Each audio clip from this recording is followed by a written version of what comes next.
ને ગણેશને પોતાનો દીકરો કેમ તમે માનો છો એને શું એવું કામ કર્યું છે? મારા કે મારા પરિવાર વતી જવાબ પૂરી તાકાતથી ગોંડલના 18 વર્ષના લોકોએ બહારથી પધારેલા અમારા તમામ જ્ઞાતિના શુભચિંતકોએ અને ગોંડલની જનતાએ યુવાનોએ વડીલોએ માતાઓ બહેનોએ મારા પરિવાર વતી તાકાતથી આ ગદ્દારોને જવાબ આપ્યો છે. જોડી નતમસ્તક કરી ખૂબ ખૂબ હૃદયપૂર્વકથી મારા પરિવાર વતી હૃદયપૂર્વકથી ખૂબ ખૂબ આભાર માનું છું. અમને જ્યારે જાણ થઈ કે કોંગ્રેસનું એક મોટે પાયે ષડયંત્ર ચાલી રહ્યું છે અને પાસમાં પણ જે લોકો નપાસ થયા છે એ લોકો આમાં ઉમટી પડ્યા છે ત્યારે ગોંડલ એ ભોકડિયું ગોંડલ છે.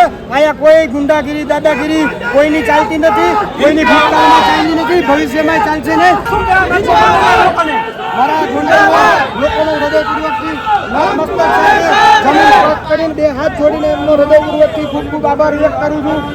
આજે મારા કે મારા પરિવાર વતી જવાબ પૂરી તાકાતથી ગોંડલના 18 વર્ષના લોકોએ બહારથી પધારેલા અમારા તમામ જ્ઞાતિના શુભચિંતકોએ અને ગોંડલની જનતાએ યુવાનોએ વડીલોએ માતાઓ બહેનોએ મારા પરિવાર વતી તાકાતથી આ ગદ્દારોને જવાબ આપ્યો છે. ગણેશભાઈ 2000 લોકો સુરતથી તમારા સમર્થનમાં આવ્યા, એ બાબતે શું કહેશો?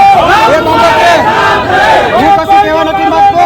તમે જનતા સુધી જાઓ, લોકો સુધી જાઓ, જનતાને પૂછો કે તમે જે રક્ષણ માટે ગીતાબા માટે ને ગણેશ માટે કેમ આટલી લાગણીથી આટલા દિલથી ને ગણેશને પોતાનો દીકરો કેમ તમે માનો છો એને શું એવું કામ કર્યું છે કે ગોંડલની જનતા આ રોડ પર નીકળી ગઈ છે મારા પરિવાર માટે? જ્યારે જ્યારે આવી જાતિવાદી માનસિકતા દર્શાવવામાં આવે છે ત્યારે વિરોધ યથાવત રહેશે. ચોક્કસપણે જ્યારે ગોંડલને બદનામ કરવાની વાત આવે, જ્યારે ગોંડલના લોકોને બદનામ કરવાની વાત આવે, જ્યારે ગોંડલની અંદર જ્ઞાતિવાદ સ્થાપવાની વાત આવે ત્યારે પૂરી તાકાતથી પૂરા માન સન્માન અને સ્વાભિમાન સાથે ગોંડલની જનતા જવાબ દેશે ને દેશે. ગણેશભાઈ 18 વર્ષ સામે છે, અત્યારે લોકોને શું કહેવા માંગશો મીડિયાના માધ્યમથી અને જે લોકોનું સમર્થન છે? લોકોનો હૃદયપૂર્વકથી 2 હાથ જોડી નતમસ્તક કરી ખૂબ ખૂબ હૃદયપૂર્વકથી મારા પરિવાર વતી હૃદયપૂર્વકથી ખૂબ ખૂબ આભાર માનું છું. અમે જે કાંઈ છીએ ગોંડલની જનતા લોકોના આશીર્વાદ થકી ને અમારા સુખ એવું વાત સ્પષ્ટપણે મારા પરિવાર વતી આજે ગોંડલની જનતા વતી કહેવા માંગુ છું. ગણેશભાઈ મિર્જાપુર સાથે સરખામણી થઈ હતી, એનો પણ આજે જવાબ મળી ગયો છે. ગોંડલની જનતાએ જવાબ આપ્યો છે. આ મિર્જાપુર નથી, આ ગોકુડિયું ગોંડલ છે. આ દરેક જ્ઞાતિના લોકો એક થઈને રહે છે અને આ ગોંડલ એ ગોકુડિયું ગોંડલ છે. અહીંયા કોઈ ગુંડાગીરી દાદાગીરી કોઈની ચાલતી નથી, કોઈની ભૂતકાળમાં ચાલતી નથી, ભવિષ્યમાં ચાલશે નહીં. ગોંડલ એક ટીમ ગોંડલ તરીકે ગોંડલ માટે કાયમી માટે કામ કરે છે. તો આ ગણેશસિંહ જાડેજા જે રીતે સ્પષ્ટ રીતે કહેવામાં આવ્યું છે કે જે રીતે ઘણા સમયથી વિરોધ થવામાં આવી રહ્યો હતો, ગોંડલની ગુંડાગીરી તરીકે દર્શાવવામાં આવી રહ્યું હતું, પરંતુ લોકો છે તે પોતાનો જે મોટી સંખ્યામાં ગણેશસિંહ જાડેજાના ઘર બહાર સમર્થન જોવા મળી રહ્યું છે. અલગ અલગ લોકો બેનર અને કાળા વાવટા સાથે પહોંચ્યા છે અને સ્પષ્ટ રીતે કહેવામાં આવ્યું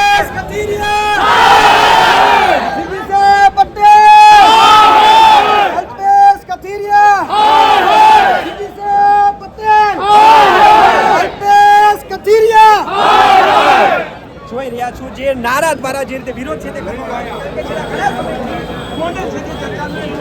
જોઈ રહ્યા છો ગોંડલના જે ગીતા વિલાસે ગણેશસિંહ જાડેજાનું જે ઘર છે ત્યાં બહારના દ્રશ્યો છે જ્યાં મોટી સંખ્યામાં લોકો છે તે જોવા મળી રહ્યા છે. બીજી તરફ પોલીસ છે તેનો બંદોબસ્ત પણ જોવા મળી રહ્યો છે. જે રીતે જોવા મળી રહ્યું છે ગણેશસિંહ જાડેજા દ્વારા લોકોનું જે સમર્થન છે તેનો સ્વીકાર કરવામાં આવી રહ્યો છે અને અલ્પેશ કથિરિયાના વિરોધમાં નારા છે તે જોવા મળી રહ્યા છે. બેન શું કહેશો, જે રીતે ગોંડલમાં આજે મોટી સંખ્યામાં લોકો ઉમટી આવ્યા હતા અને જે રીતે વિરોધ કરવામાં આવ્યો છે, કઈ રીતે જોઈ રહ્યા છો? ભાજપના જે રીતે આપ જિલ્લા ભાજપના અધ્યક્ષો મહિલા હતા ત્યારે શું કહી દેશો આ અંગે? જી નમસ્કાર.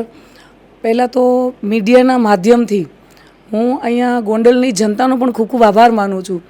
મારે જ્યારે આજે અમારા રાજકોટ જિલ્લાના મહિલા મોરચાના અધ્યક્ષ તરીકે એકમાત્ર રાજકોટ જિલ્લાના ધારાસભ્ય એટલે કે ગીતાબાને હંમેશા મહિલા મોરચાને અમને લોકોને હાથ મજબૂત કર્યા છે અને અમે એના સંસ્કારોથી ખૂબ સરસ મહિલા મોરચો ચલાવી રહ્યા છે.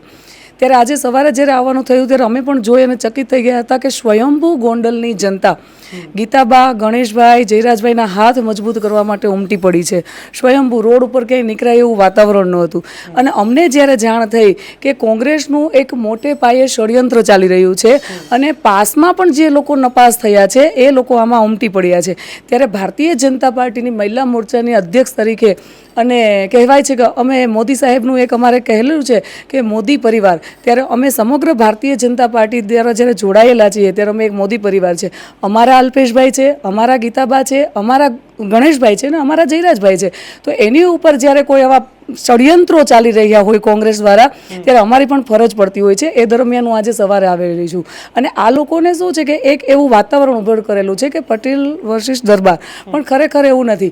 અહીંયા ગોંડલની જનતા ખૂબ સુખમય જીવન જીવે છે એવું હું ગેરંટી સાથે એટલા માટે કહી શકું છું કે હું ખુદ એક બિઝનેસ સાથે અમે લોકો જોડાયેલા છીએ. હું જસદણથી છું, અમારે માર્કેટિંગ યાર્ડમાં દુકાન છે. અહીંયાના વેપારીઓ સાથે હંમેશા અમારો પરિવાર જોડાયેલો હોય છે. ત્યારે અવારનવાર આવવાનું થતું હોય છે. જે છેલ્લા 6 મહિનાથી આ લોકોએ ગણેશભાઈને ટાર્ગેટ કર્યો છે ત્યારે અવારનવાર વાત થતી હોય ને તો એ લોકો એવું કહેતા હોય છે કે આ બહારના લોકોને પેટમાં દુખે છે. ગોંડલની જનતા તો ખૂબ સુખમય રીતે એનું જીવન જીવી રહ્યા છે. આજે ફર્સ્ટ લેવલનું માર્કેટિંગ યાર્ડ છે તો એ ગોંડલ છે. રઘુવંશી સમાજથી હું બિલોંગ કરું છું, આપને કહેવાનું મારે રહી ગયું છે. મોટે પાયે રઘુવંશી સમાજ અહીંયા બિઝનેસ કરી રહ્યો છે ને ક્યાંય કોઈ દિવસ એ લોકોએ ગુંડાગર્દી ક્યાંય જોઈ નથી અને એ લોકોને એવું ક્યારેય અનુભવ નથી થયો. ઉલટાના એ લોકો એમ કહેતા હોય છે કે ગર્વથી કહેતા હોય છે કે અમે ખૂબ સરસ ધંધાકીય રીતે આગળ છીએ કારણ કે ગોંડલમાં જયરાજભાઈના આશીર્વાદ છે. અને આ લોકો જે સમાજ ઉપર વાત લઈ જાય છે ત્યારે મને ખૂબ સરસ કિસ્સો યાદ આવે છે. વાંચન એ મારો શોખ છે કે આ લોકો એવું કહેતા હોય છે કે અમે પટેલ તો એવા 2-5 લોકો વિઘ્ન સંતોષી હોય છે.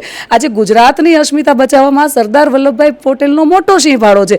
ત્યારે એ સરદારના વંશજો જે ખૂબ માયાળુ હોય છે, જે ખૂબ પ્રેમાળુ હોય છે, જે ખૂબ સરસ રીતે જયરાજભાઈની સાથે હળી મળી અને રહે છે ને જે રીતે દૂધમાં સાકર ભળે એ રીતે આ ભોળો પટેલ સમાજ બધાને એના બથમાં લઈને ફરે છે. ત્યારે મને એક સરદાર વલ્લભભાઈ પટેલ છે અમારા ફેવરેટ છે. ત્યારે એનો એક કિસ્સો મને યાદ આવે છે કે સરદાર વલ્લભભાઈ પટેલ જ્યારે ગૃહમંત્રી હતા ત્યારે એને કરાચી જવાનું થયું હતું. દેશના ભાગલા ત્યારે નહોતા પડ્યા ત્યારે ત્યાં એક બોર્ડ મારવામાં આવ્યું હતું કે કરાચી પટેલ સમાજ સરદાર વલ્લભભાઈ પટેલનું હાર્દિક સ્વાગત કરે છે. ત્યારે સરદાર વલ્લભભાઈ પટેલે એવું કહ્યું હતું કે આ બોર્ડને હટાવી દો. મને ખૂબ દુઃખ થાય છે કે જ્યારે કોઈ રાજનેતા કોઈ રાજનીતિમાં આવે છે ત્યારે એ કોઈ સમાજનો રહેતો નથી. એટલે અલ્પેશભાઈ પ્રત્યે પણ મને ગર્વ થાય છે. અલ્પેશભાઈ જે રીતે કહે છે ને કે અમારા ગણેશભાઈ એટલે અમારા અલ્પેશભાઈ જે જિલ્લા અધ્યક્ષ છે ને એ સરદાર વલ્લભભાઈ પટેલના રાહ ઉપર ચાલી રહ્યા છે. એ કોઈ સમાજનો પક્ષ લેતા નથી, એ ફક્ત સત્યતાની સાથે છે.